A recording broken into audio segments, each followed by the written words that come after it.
હાલમાં જ્યારે સમગ્ર દેશની અંદર ડિજિટલ માધ્યમથી જે પ્રકારે છેતરપિંડી ફાઇનાન્શિયલ સ્કેમ નું એક ટ્રેન્ડ વધી રહ્યો છે અને કોઈપણ ફેક અકાઉન્ટ દ્વારા અથવા કોઈપણ ફેક નંબર દ્વારા આ પ્રકારના સ્કેમ વધી રહ્યા છે, ડિજિટલ અરેસ્ટના પણ બનાવો બની રહ્યા છે, ત્યારે વડોદરાનો એક લોકલ એવો એક નવો સ્કેમની જાણકારી અમને સૌને મળી રહી છે.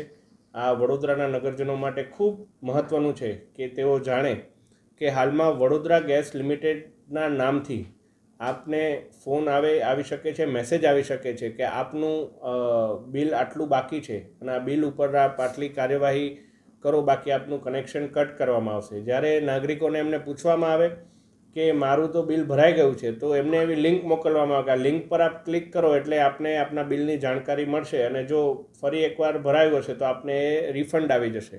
પરંતુ વડોદરા ગેસ દ્વારા આવું કોઈપણ પ્રકારના હરકત કરવામાં આવતી નથી.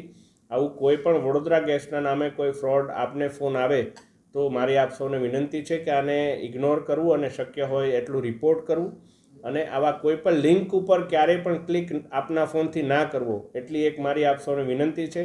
અત્યાર સુધીમાં 4 થી 5 આપણા વડોદરાના નાગરિકોને ની મને રજૂઆત આવી છે કે વડોદરા ગેસના નામે આ તમામ બાબત થાય છે.